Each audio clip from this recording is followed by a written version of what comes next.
Tēnā koutou katoa no mai ki te hui o te Kōrau Mātinitini, Social, Cultural and Economic Committee, I tēnei rā.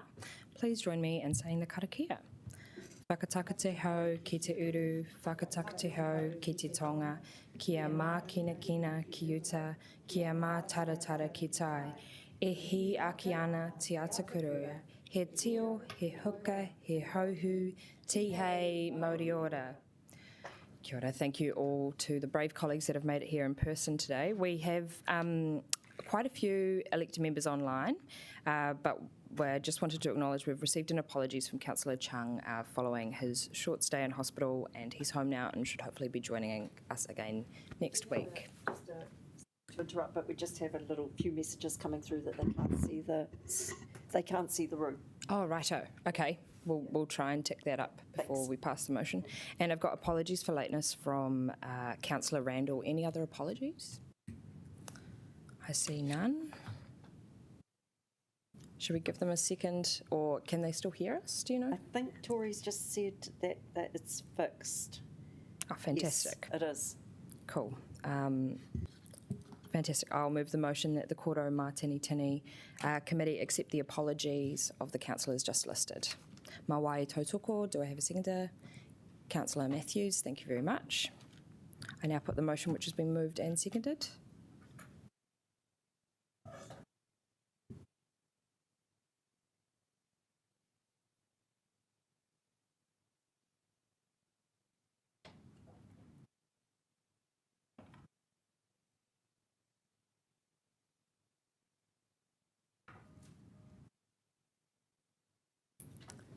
Kia ora, Councillor Pannett, we're just voting to accept the apologies.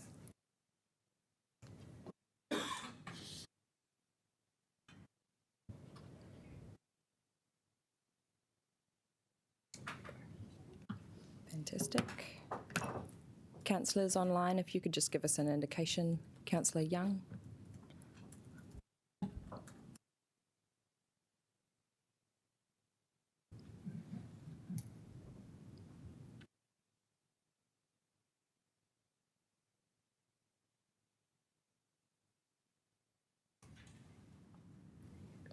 Yeah, I think we'll move to close the motion. Did you get I've put my thumb up twice. Oh, cheers. Thank you, Councillor Young.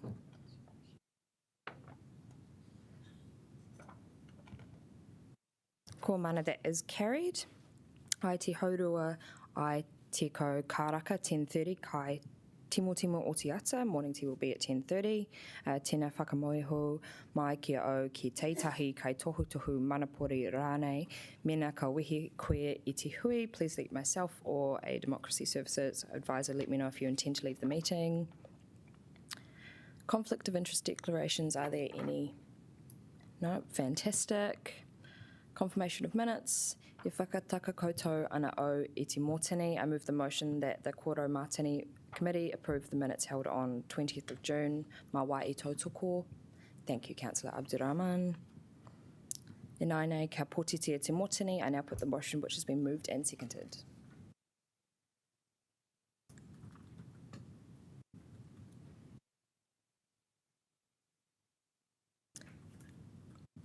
If sending a hand signal doesn't work online, would you be able to just say in the chat that you support the motion? Voting against?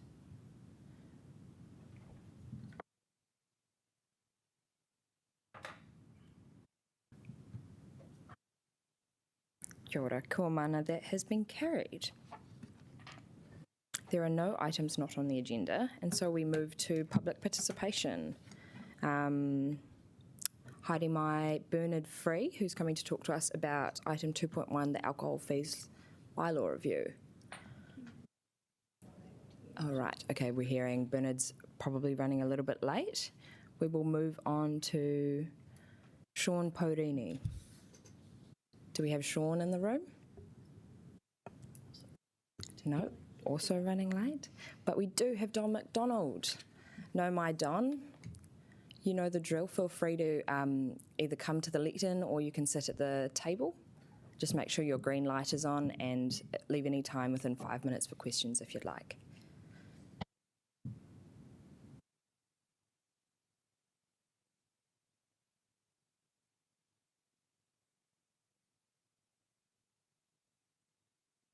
Green light. Good morning, committee. Something about alcohol as well. And my name's Donald McDonald from Newtown. I had some text chat with Councillor Neridan, Deputy. This is the last week. Now, my friend Janet, her house was suspiciously cheap, so we wanted to confirm the valuation. So I said, is there a quick and easy way to confirm the valuation? And they didn't answer the question.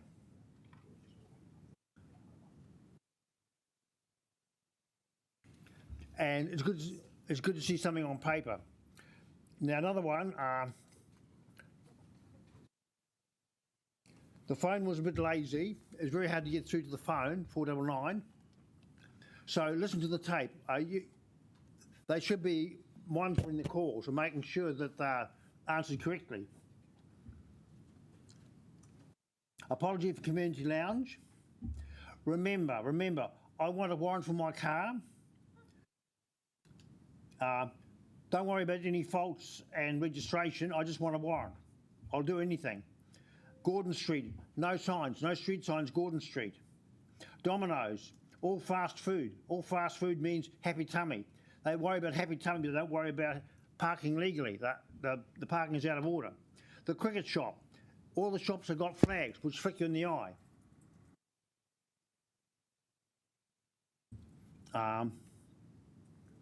Somebody said they're going to have a look. Well, it is time to have a look now because there's 1,000 flags.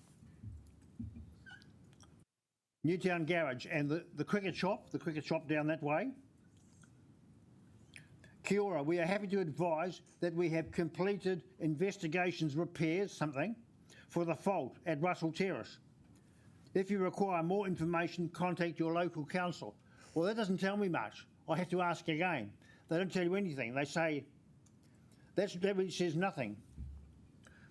Ngā Mihi Wellington Water. And apparently Mayor Lester was in trouble for the water because the water's not going well. And when you ring up, it's a 10-minute wait. That's not good. And she hung up on you.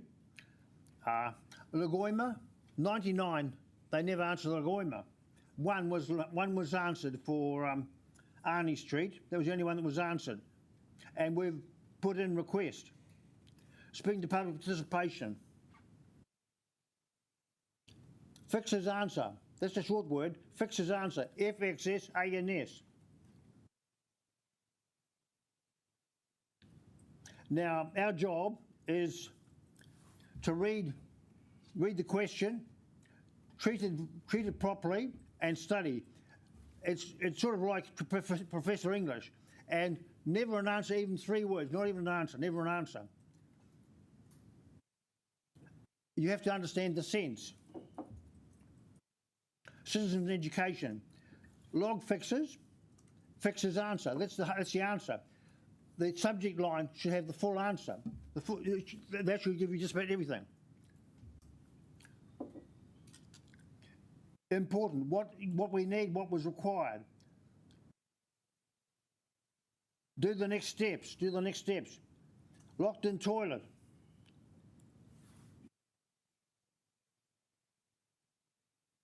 There is a correct, suitable answer. There's a correct, suitable answer to every situation, which council brain, yes, familiar. You've got to be familiar.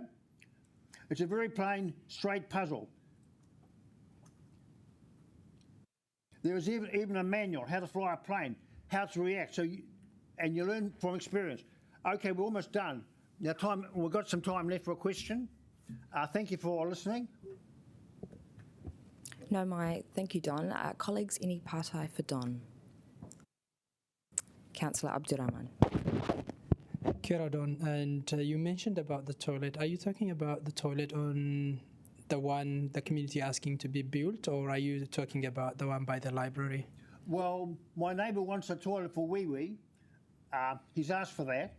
I'm talking about all the library toilet is no good because of tagging. When you walk in, it sprays, water comes out when you walk in. the hinges, the door handles are broken.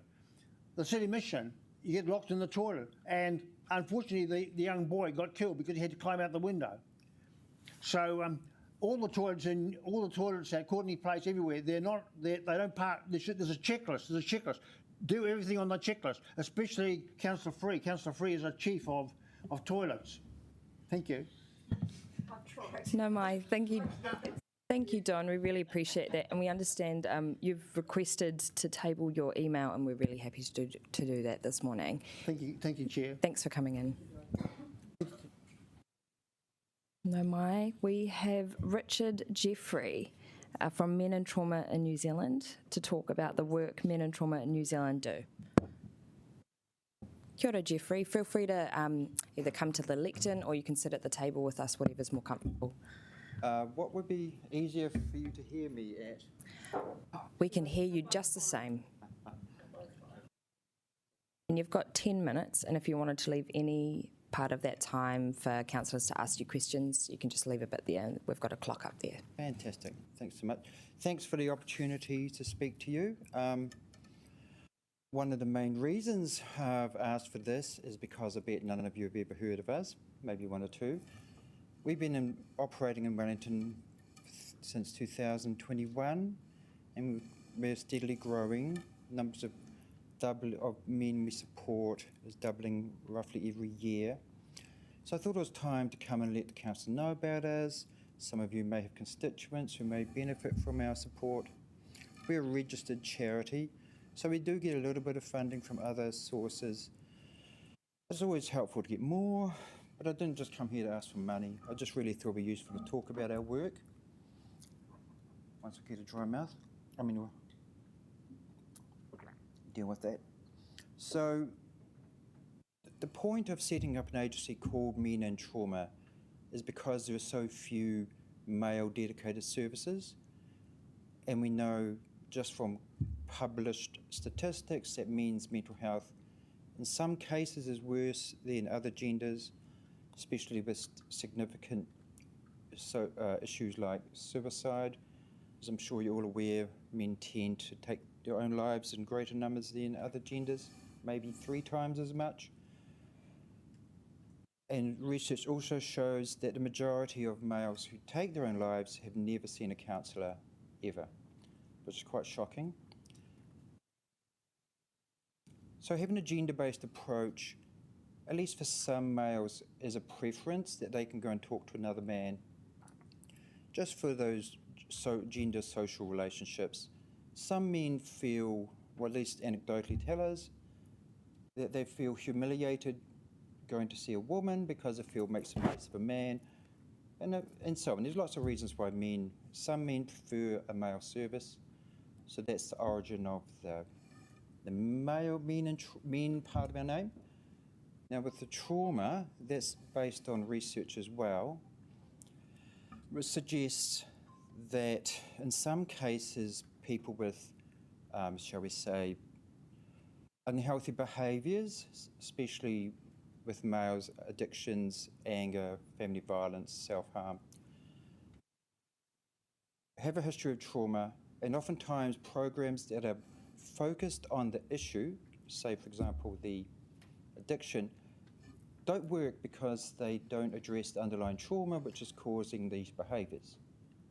So that's why we've set up Men and Trauma, to have a different philosophy. And our work is evidence-based. I didn't want to bring along printouts of different academic research articles. I'm happy to email them to anyone who's interested. But our work is based on research and practice, mostly in Canada, because one of the leading world agencies is in Ottawa called Men in Healing. So we didn't steal their name. It would have been slightly nicer, I think, but still, I think New Zealanders are quite direct in some ways, so just saying Men and Trauma can kind of cut through. So we've just opened a premises recently in Taranaki Street. It's bigger than our last premises, partly based on the increased demand for our work, also because it's closer to the centre of the city. We were in Newtown, in a smaller place, so we're hoping this bigger new place will be more effective at engagement, Some people will be able to walk to there from the CBD if that's useful. So that's a very short story. I could talk about this for quite a long time, but maybe it's better to just answer questions now. Kia ora, Richard. Thank you. We've got a pātai from Councillor Free. I really do applaud you for setting up this service. I'm just wondering if there's anything that you think council could do to help promote it. Well, we've had a few agencies like Johnsonville Tawa, or was Tawa part of Porio, whatever. The Johnsonville Centre, they've got in touch with us and asked us to give us some of their posters and so on. It'd be great to get all of our material into all the community centres. We've got posters, and you can see in your pack there. We've got all kinds of material. So it'd be very helpful to get that out. Okay, thank you. I'll certainly see what I can do personally. Probably my colleagues will support that too. Thank you. Colleagues, I see no other pātai, no other questions for Richard. No, thank you, Richard. Really appreciate you coming in to talk to us today. I've got to say, we're about to formally open our new premises. We don't have a date because we're hoping that the Minister of Mental Health will come and open it. He's a very busy man, so he may not. After that, we're going to ask the Mayor. But in any case, it would be great to be able to invite you all to come to our opening, probably October, all going well. We're just finishing the painting at the moment, so maybe that could work too. I am interested in this topic because I think it's under thought about. How many people what sort of numbers are you having come to use your service? So in 2023, there was just over 100, and this year so far it's already more than that. So we're expecting maybe over 200 by the end of this year. And what sort of kind of length of time do they stay engaged? That's a great question. Some stay engaged for years, some just a few weeks. It depends on the individual. Some come and go. So it's a real mix. It'll be good to get better data and be able to give really precise figures about that, which is, at the moment, we're also putting a new client management system in, which should give us better reporting information as well. Okay, thank you. Kia ora. Councillor Pennant. Thank you for coming in and for setting up this service. I started my life out in rape crisis, so it's good to see men taking the lead and doing that. I was just curious about what sort of gender analysis you have when coming to support men. Because we do know that men are often perpetrators of, just how you see it as when the perpetrator is a man or if it's a gender diverse person or a woman, and what sort of analysis you bring to that trauma. You've got some kind of framework? We get very few, shall we say, offenders working with us. I think most of them go to Wellstock. So the majority of our males, maybe half, are victims of some kind of violence. Sometimes it's sexual violence. Sometimes it's just, well, not just, a lot of family violence against the male.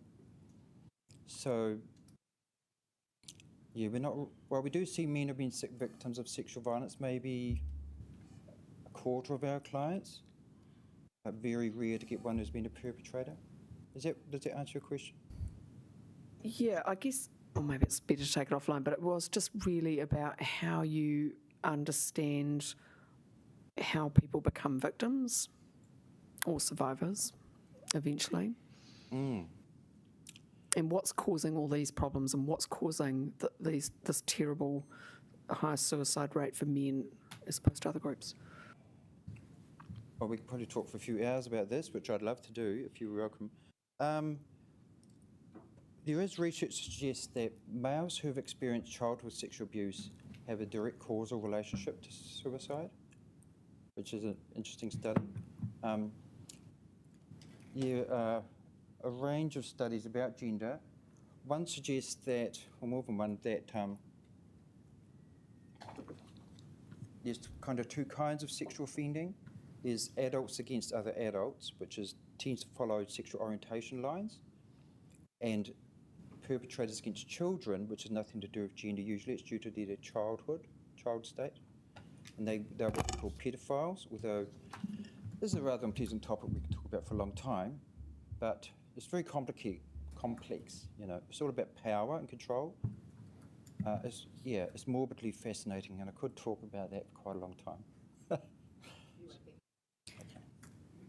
Kia ora, Richard. Thank you so much for coming to talk to us today. We have run out of questions, but really appreciate the information pack that you've shared. We all have my email address now, so if anyone wants to have a chat with me sometime, well, that'd be fantastic. Yeah, absolutely. Thanks Thank very you. much. Thanks. Kia ora, colleagues. We are still missing Bernard and Sean, but both have moved their time slot. So we're going to roll on through to item 2.1, the alcohol fees bylaw review. Nau mai Lily, Jeff and Helen ki te hora e te kōrero.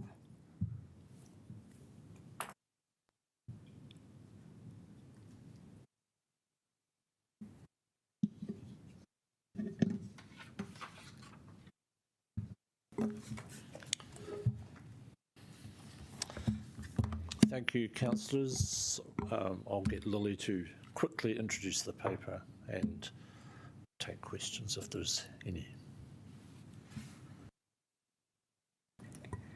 Kia ora koutou. We're presenting the paper to report back on the consultation on the alcohol fees bylaw review. And just as a recap, currently alcohol licence fees are set by the alcohol fees bylaw. Without the bylaw, we would have the national default fees in the sale and supply of alcohol fees regulations. So in 2019, the council agreed to increase the cost recovery of alcohol fees from 68% to 85%. And so we did that through a bylaw which came into force on October the 2019, and that introduced a phased approach to fee increases. So it's best practice to review the council's bylaws within the first 5 years of their initial adoption to make sure they are fit for purpose.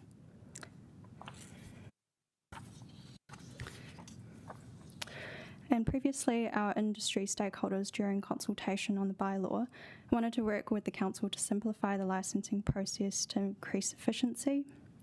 One of the potential solutions was to introduce new fee components to make licensing fees fairer across all categories and proportionate to the costs that and the time spent by council officers. We conducted an early engagement survey in March of this year with all alcohol licence holders. Of the 201 who responded, most of them supported charging for late licence applications, and most of them agreed that pre-application meetings will help them to complete a licence application. So on these recommendations, proposed changes were made to a draft alcohol fees bylaw, which was approved for public consultation by this committee on 6th of June. These included two key proposed changes. Firstly, to future-proof the fees bylaw to support sustainable cost recovery by allowing fees to be set by council resolution. So that's as part of annual planning or long-term planning, and that's to put them on the same basis as other fees at the council, and specifying the 85% council mandated cost recovery rate to provide certainty for future fee adjustments. And second change to enable those fee components, including pre-application meetings for council officers to support new applicants, and late application fee penalties for special licences and licence renewals. And so they have a fixed date for their new licence, and they have two tiers, between 10 and 20 days of the licence date and between 10 days of the licence date. So consultation took place between 17th of June and 22 July. We received 9 written submissions, and overall the feedback was positive and the proposed changes have been retained. The Hospitality Industry Association's Hospitality New Zealand and Restaurants Association were generally positive about the proposed changes. So we recommend that all proposed changes be kept and that some final changes to clarify in the final bylaw will include also adding a subclause stating that fee changes will be publicly consulted on as part of annual plan or long-term plan processes. Also stating that fee setting will be proportional to operation costs for each fee category. And also amending the explanatory note to clarify pre-application meetings are highly recommended. They can be delivered online. And some exceptions can be made for charging a late penalty in extenuating circumstances. Thank you. Kia ora, Lily, thank you. E pātai mi utu ai mua e tu tau patu, Councillor Rogers. Yeah, one of the things that I noticed in the sort of pre-consultation that you did and then the consultation that we got back in this period was that there's still, I guess, a lot of talk around the way that we evaluate which risk category each venue falls into. And I was just wondering how much of that is inside the scope of this policy and how much of that is, I guess, outside of it. So the risk rating is set by Ministry of Justice. We don't have any scope to alter that. I think some submitters have suggested if we want to alter that, we're going to have to advocate to the Ministry to get those changes made. Yeah, and is that advocacy something that we're doing already, or it's not something that we have done already? Okay. And then the other one was around, I noticed there was one person who was concerned about the cost being reported as 85%. I was just checking when we go through the annual plan costs, the 85% is the policy for setting the price that would then be advertised in the annual plan process, or would we just say 85% every annual plan? The 85% is what we aim for. Yeah. So that would determine any future fee changes. We've come through a bit of a rocky period with COVID and $1 fees and all of that. So next week, presenting to Council, we are going to present our cost recovery paper. So that will indicate where we sit at the moment. Cool. Thank you. Councillor Pennant. Just wondering if there's any evidence about how a strong regulatory regime actually reduces harm and improves public health outcomes. So just particularly interested in the submission from the Cancer Society. Or are you really just doing this for administrative purposes?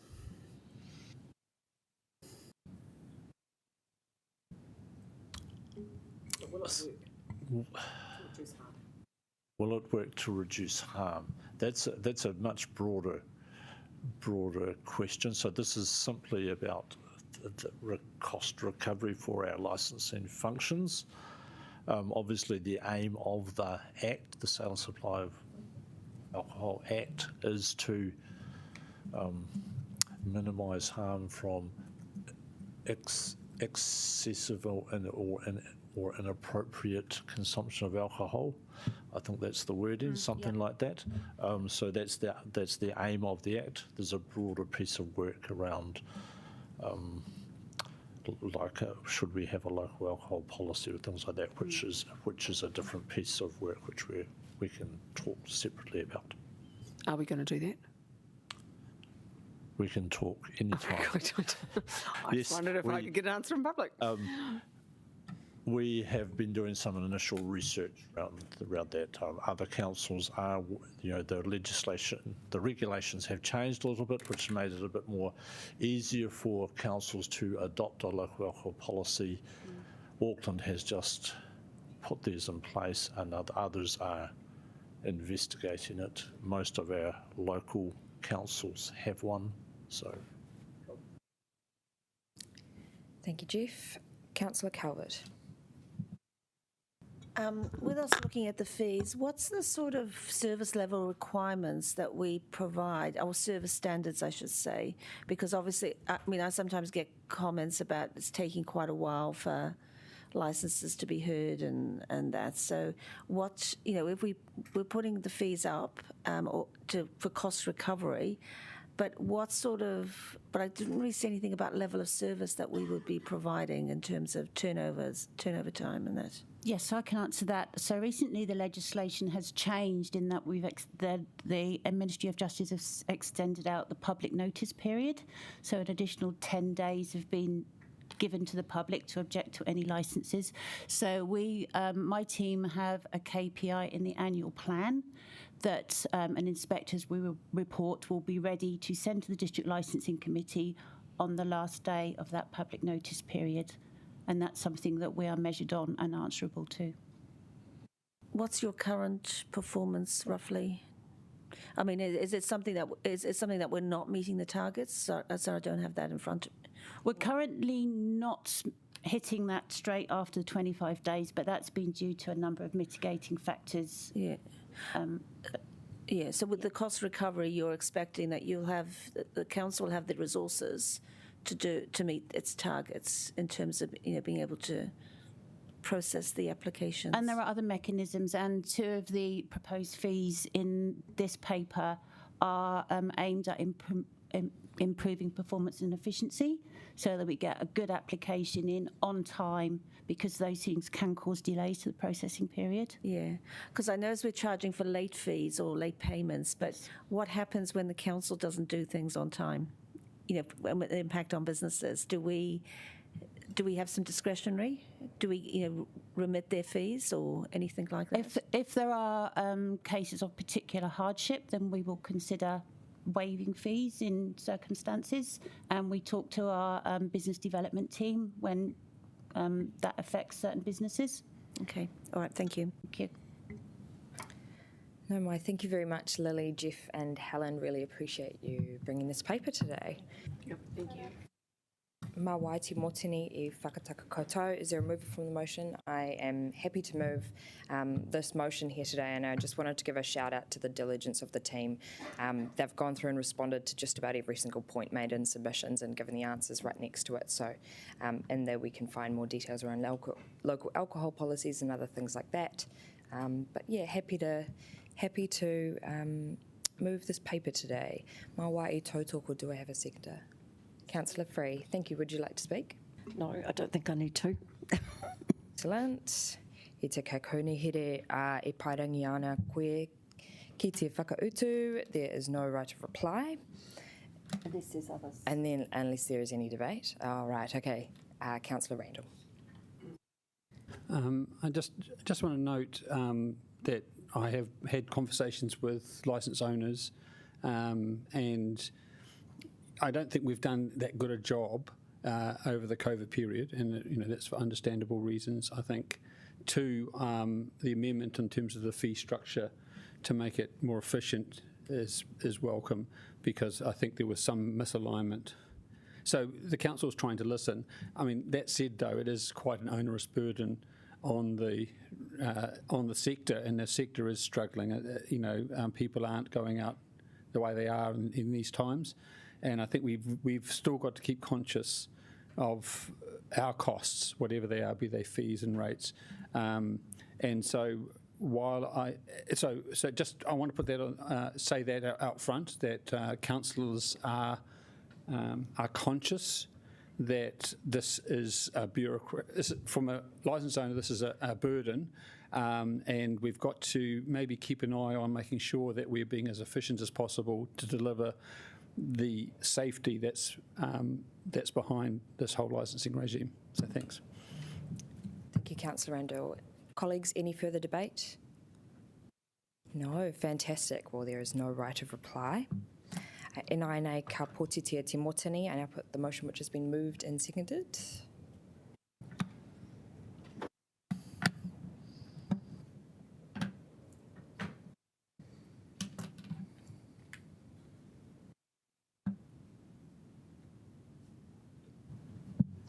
Voting is open, even if we can't see it. Yeah.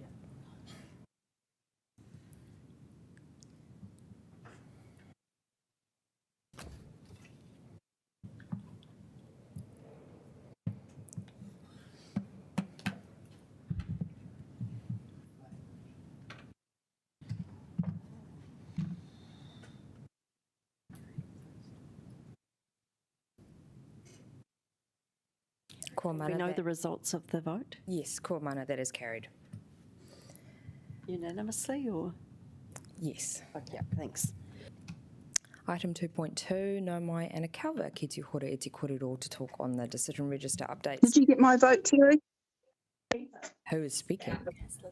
Oh, Liz. Pauiwi Liz. Yes, we've received your vote. Thank you. Thanks. No mai ana kalva. Kia ora, Chair. Since the papers were published last week, a further 5 actions have been completed. So as a result, there are now 30 open actions or decisions, and the majority of these decisions are ones that require a longer lead time to action in full. So we've got, for example, the transfer of housing assets to Te Toi Mahana, the advisory group's review that's due later this year, and the homelessness action plan. Thank you. Councillor Randall. Yes, I just got a question about upcoming reports. Ahutini 2030 report, what's that about? Margot can help and answer that one. Kia ora, councillors. Ahutini is our arts and creative strategy. So it's Ahutini 2030. It was adopted in 2019, I think it was. And so it's been a while. So when the strategy was approved, there was also a 3-year action plan. So this is to come back with a, here's where we've got to, and here's where what the next 3 years focus is. Okay. I just note, I guess, for the future that could we have a bit more of an explanation about what these reports are, because it wasn't obvious to me what it was about since I'm new to council. And Absolutely. I'm sure the public would help too. Thanks. Yeah, sure. It's a fantastic policy. We might have some hard copies in the Councillors' Lounge we can pull out for you as well. Colleagues, any further pārtai? I see none. Thank you. Mā wai te mōtini e whakataka koutou. Is there a mover for the motion? I'm happy to move the motion. Yeah,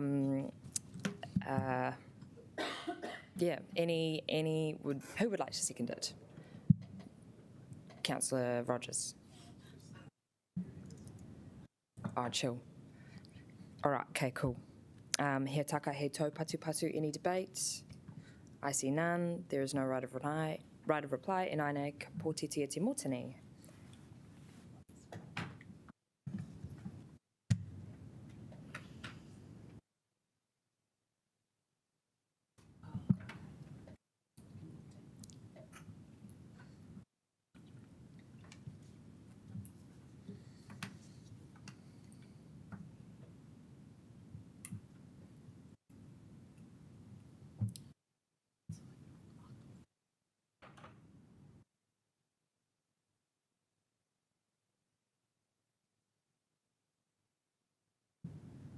Kua mana, that motion has carried. Thank you all. Ai tēnā kua mutu i te hui me te kara ki a tātou. Unuhia, unuhia, unuhia ki te uru tapu nui, ki a wātea, ki a māma, te nākau, te tinana, te wairua, i te ara takatū, koia rā e rongo, whakairia a kiki runga, kua wātea, ki a wātea, ai rā, kua wātea.